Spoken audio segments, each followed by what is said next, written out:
Next from Springfield, we talked to Dalitso Sulamoyo, President and CEO of the Illinois Association of Community Action Agencies, about the impact a lack of a state budget is having on funding for the LIHEAP program, which provides support for low-income households to pay their utility bills. Mr. Sulamoyo expresses why the need for adequate funding for the program is even more crucial now with winter fast approaching. This runs about 20 minutes. So Dalitso Sulamoyo, thanks for joining us again on the Illinois channel. And as we are here at the end of September, can you give us an update of where you are in the funding and how the budget standoff is impacting your ability to provide the LIHEAP funds to the citizens that are applying for it? Thank you, Terry. Normally with the LIHEAP program, we begin to provide services to households with seniors as well as households with people with disabilities on September 1st. But because of the budget impasse and the fact that we didn't have an adequate fund balance of federal funding, we were not able to start the program on September 1st. We're going to begin that tomorrow on October 1st by prioritizing seniors and households with disabilities. But that will not involve state funding. It will only be the fund balance, which, as I said, it wasn't adequate, so we've got about $15 million of federal funding, and then we're anticipating to get FY 2016 funding from the federal government once the federal fiscal year begins tomorrow.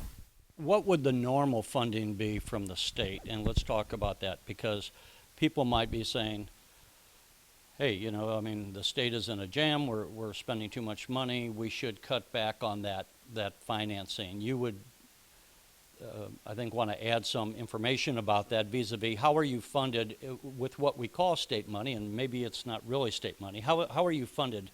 The money that does not come from the feds, how does that come to you? Okay, so the state-funded portion of the program does not come out of our general revenue fund, which is where the issue with the budget resides. This is where the $4 billion shortfall that we've all heard these last few months, that's where that resides. The funding that we get to operate the program that we call the state-funded portion comes from a surcharge that our regulated utilities assess on both their commercial as well as residential customers. That was established by state statute. Those funds are collected on a monthly basis, remitted to the state of Illinois, and are to be specifically used to supplement the federal LIHEAP funding. So as of now, even though we do have this budget impasse, those funds have not been authorized for spending, even though the regulated utilities that assess this surcharge are continuing to collect those funds and sending them to the state.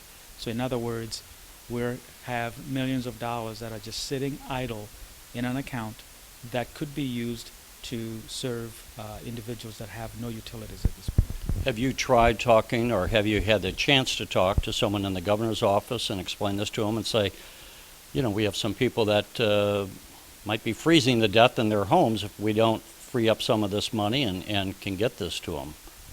Yes, we have been on a regular basis, been communicating with both the governor's office as well as with every member of the General Assembly to help them understand that the federal funding alone is not going to be adequate to help households that really need assistance.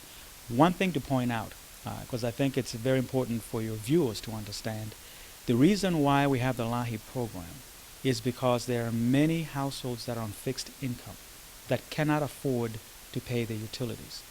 There are a lot of households that pay anywhere up to 30% of their income toward the utilities. So think about a senior that maybe has $1,000 a month in resources. They have to pay for rent, they may have to pay for medication, and if their utilities are anywhere up to $200 a month, that's a big chunk coming out of their monthly resources. So the LIHEAP program tries to help those households to afford their utilities. Federal funding that we have been receiving since the 1980s, by the numbers that we have looked at, is clearly not adequate. In Illinois, as based on last year's numbers, we had about 1.2 million households that were eligible to be assisted with LIHEAP funding. But with the combination of state and federal funding, we were only able to serve about 420,000 households. So my point is, we need the state funding to supplement the federal funds so that we can serve more people in our state. One last thing I'll point out that's going to be probably a big issue tomorrow, since tomorrow we're opening up the program to assist households with heating assistance. Based on last year's performance, we had about 150,000 households that were assisted with those resources that are collected by our regulated utilities that we call state funding. Those households are not being assisted with state funding right now, which means that they're going to be coming in and hoping to be assisted with the federal funding, thus putting a huge burden on the federal funds, which most likely a lot of our agencies will run out of funding sooner than later, which will leave a lot of households out in the cold. Literally out in the cold. Literally out in the cold. You know, some people may have the understanding. They might say, look, I pay my bills, I work. Why can't these people pay their bills? Why do we have to be paying their heating bills for them? As you and I have discussed at other times, there's just a lot of people in different life circumstances, and some of these people have had maladies. I mean, maybe they've had a stroke, maybe they've been in a car accident, or again, you know, maybe they just were not someone who had a pension and they're living in retirement on a very limited income. Absolutely. But is it fair to say, I mean, I think you would say these aren't just people who are lazy people laying around, not wanting to work. No, they're not. I mean, again, when we look at the demographics and we look at the data that we collect on an annual basis based on who's coming in and seeking assistance with their utilities, what you're pointing out is what we see. Folks that have worked and either have been injured on their jobs and cannot work any longer, so they're on disability, or they've worked all their lives and they've retired, but now they're on limited income. And there are all kinds of situations that are out there. And I would say that if anybody thinks that the population that is served by the LIHEAP program consists of individuals who maybe are just taking advantage of this program being available to them, I would challenge them to say, if you look at the data that we collect, will show that majority of the households that we serve are either folks that have disabilities or that are seniors and have contributed to this society and now need our help. If people, well, first of all, before we go to that, I want to cover how people can sign up and where, how they can get more information. But as I understand it, what are your total funds and approximately, and of those total funds, what amount would come from the federal government as compared to from state funds? Sure. So the way I'll answer that question, I'll give you what the General Assembly has appropriated and then what we've actually received as far as an allocation from both the state as well as what we get with what the utilities contribute to the program. So in the budget, the only budget I think that was passed on a bipartisan basis was through Senate Bill 2042, which allowed the authorization of federal spending to occur. In that was the federal LIHEAP program. That is appropriated up to $330 million. That does not necessarily mean that's the amount that the state of Illinois will receive from the federal government. They appropriate a higher ceiling amount just in case there's going to be any additional appropriations from the feds. And if that happens, then we already have the appropriation level in place. What we've actually received, and we're expecting to receive the same, and hopefully there won't be a government shutdown at the federal level. What we have received based on last year was about $165 million. That's the federal part. State funding, we normally will get about $94 million from the utilities that are collecting the surcharge, and that's what we use in the program. So about $94 million state, and then about $165 to $170 million federal funding. And again, I know we covered this, but just to drive it home, the monies that come from the state, these come off of a utility bill. And it's not a across-the-board tax because there are certain people, as you had mentioned in an earlier conversation, if they're living in the country and, they don't necessarily contribute to that. So the point is people are paying in, what is it, like $1 a month or something? Oh, it's 48 cents. 48 48 cents a month for residential customers. And then for industrial and commercial, it's based on how much they use. But it's really not, it's about 48 cents for an individual like you and myself. And you're right to say that not every Illinois resident contributes to this fund, because if you live in a rural area and you're served with a rural electric co-op, or if you live like here in Springfield and we get our electricity from a municipal utility, they are not required to participate in the program by statute. They can voluntarily do it, but they're not required.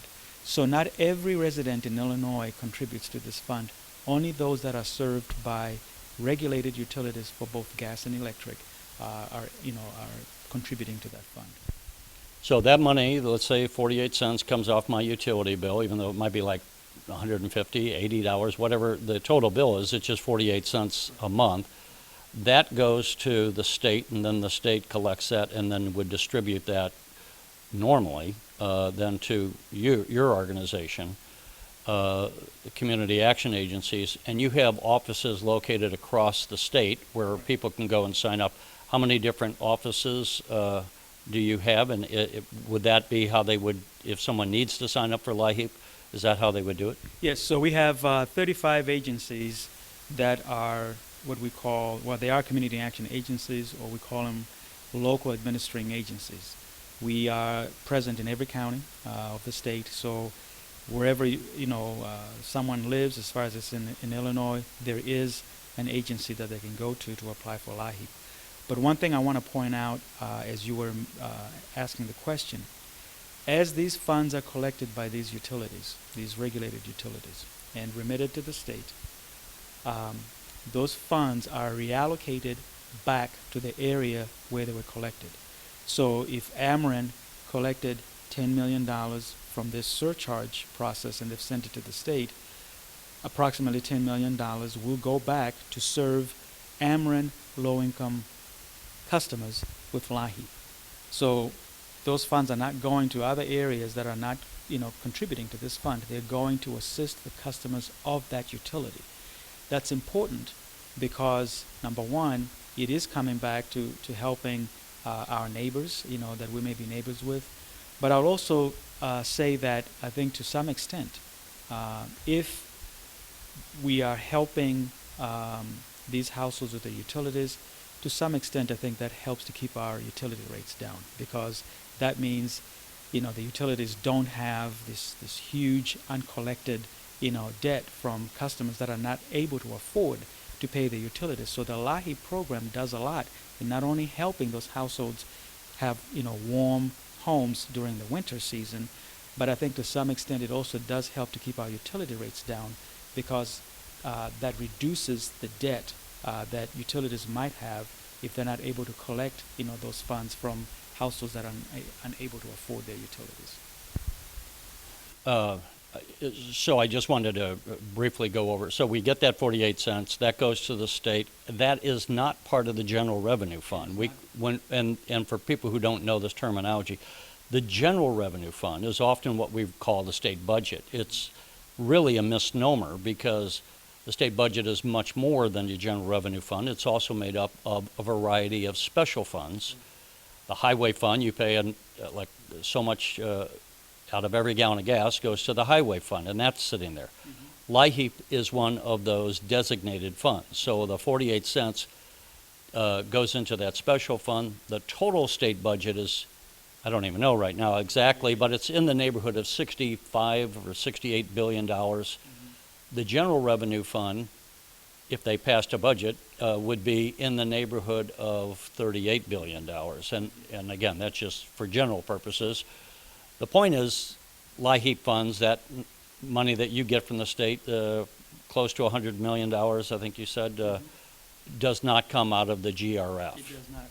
And again, I mean, the only reason why these funds are coming through the state is because the utilities are regulated by the state of Illinois. They're regulated by the Illinois Commerce Commission. So they can't just decide that they're going to assess the surcharge for purposes of assisting their customers pay the utilities. And so that's why it has to come through one of the state agencies.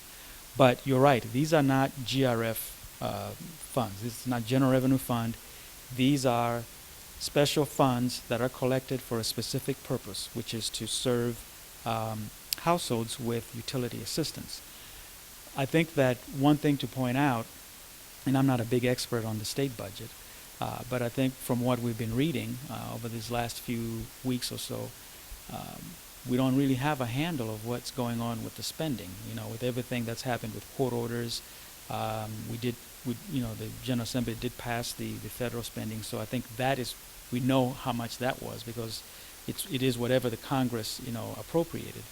But the other funds that are either through court orders and everything else, we don't really have a handle of that. But we do have a handle of the LIHEAP fund because we know how much is coming in. It's not a projection. We know how much is coming in on a monthly basis, and we can look at it even based on historical accounts, like how much we've collected on an annual basis. But those funds are coming in and sitting in the account. We need those funds to, be authorized so we can help folks. And I would briefly point out sometimes too, I mean, mostly I think of it as money going for heating assistance. It actually would also go for air conditioning, and it sounds dramatic to say that people could be dying in their homes without this, but again, I would remind people that it was 20 years ago this summer that 500 people in Chicago died of a heat in poorer neighborhoods. So it really isn't overly dramatic to say without some of this assistance, people can literally be dying in their homes either from hypothermia or heat stroke. Right? All of those things. Think about maybe even an individual that needs to have a breathing machine because they have some sort of ailment and they need a breathing machine in their home, and if they have no electricity, they can't use that breathing machine. There are all kinds of situations where if it does get really cold this winter, which it probably will, you have households that will resort to, I think, dangerous methods of trying to keep themselves warm. I mean, we are a cold state. We are a very cold state. And it's also important to point out that, we have had a number of households that have probably lost their utilities since April 1st. That is the period when, utilities can begin to disconnect households that owe them, have arrearages with their utility. And because we ran out of state funding and we ran out of federal funding at that time and didn't really have an additional authorization to spend funds, we have had probably households that have had no utilities since April to present. And I think that is a travesty to have seniors and other individuals in our state, in Illinois, to live through this period without having any. It's an interesting, the thing is people don't imagine this, and it's not to say that these people are technically homeless, but the way they're living, as you can imagine, at night they're just sitting there, I guess, with candles or some kind of a gas lantern, almost as if it's the 1800s. It is, but I'll also say this. I think it's a good point that you make. There are, a number of households that we serve that are renting, and in some instances, if their utilities are shut off, they face eviction. So you're really compounding the issue. They can't afford the utilities. We don't have LIHEAP to assist them, and if the utilities get shut off, then they end up being homeless. So, If people want to sign up, then you have these. Do they go to your website? How do they find the address of the nearest office? They can go to our website, which is www.iacaanet.org, and depending on what county they live in, they can just click on the map, and that will take them to the agency that provides LIHEAP in that county. One last thing, and I meant to ask you, speaking of the standoff with the budget, and are you trying to effect a legislative solution, and if so, what? So what we're calling for, and we've communicated, as I pointed out, to not only the governor, but we've communicated to every individual member of the General Assembly. And being that tomorrow is going to be the first day of actually beginning to serve households with heating assistance with whatever little funds we have, federal funding, we are calling for the General Assembly to appropriate these funds, that these funds are not part of the General Revenue Fund. So this would be a standalone bill to say release these funds, and they could vote on that, and in that way hopefully free up the funds without having to wait for the entire budget to get passed. Absolutely. Because otherwise those funds are just sitting there. No one can touch them. They can't be used for any other purpose. Why are we doing that? Let's go ahead and authorize and appropriate those funds so that we can serve all these other households that need help. And that's what we're calling for, is a special appropriation for just LIHEAP. All right. Dalitso Sulamoyo, we appreciate your time. Thank you, Terry.